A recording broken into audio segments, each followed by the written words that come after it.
Through this short, concise, comprehensive tutorial, we'll be covering everything that's needed to know about twisty puzzle cubes. Now let's get the boring stuff out of the way. Notation. You must learn this first. The foundation of everything you're going to be learning after this is based off of this core idea. Anytime I mention the letter T, you're going to want to do a T permutation, such as this. Now I know it looks a little bit confusing, but you can just use your intuition and kind of figure out what it does. So next I'm going to teach you a Y perm.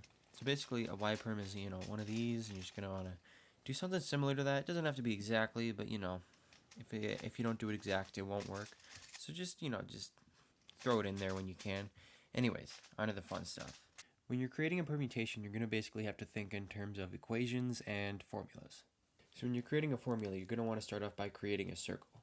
Every single point on this circle represents a possible position of the cube. If you take the diameter of the circle, whether it be 5 centimeters or 6 feet, you will always find the needed position of the cube. If you were to draw a tangent to the circle that directly corresponds with the cube's current state, you can represent an undetermined set of moves with the letter x. From there you can use entry-level trigonometry for the root of x. Now stick with me here. This diameter we have here can represent y. Using this, we have created a third variable through the root of x using properties of a y value. We call this number z. From here we take the tangent of 6. Now if you don't understand the properties of 6 when it comes to cubes, it's the perfect number because it represents the value of the number with the center that it belongs on.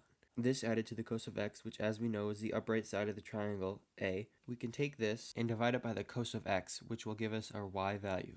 If we take this and apply it to the subtan, we get the z value of this permutation. This value does not include parity algorithm, so be sure to not get that confused.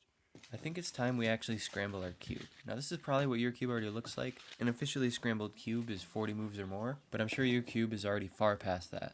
Alright, now that we have a nice and scrambled cube, we're going to go ahead and take a look at the centers. Now you're going to want to notice the differences between the blue pieces. Since every blue piece is a root piece, we're going to plug these values into the subtangent of the circle we looked at earlier. Based on this number, you're going to want to do the corresponding algorithm to help solve most of the faces. I know there's a lot of them. Next, we're just going to add a pinch of salt.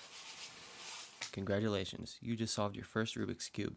If you have any questions, be sure to ask them in the comment section below. I'm always happy to answer. Anyways, thanks for watching.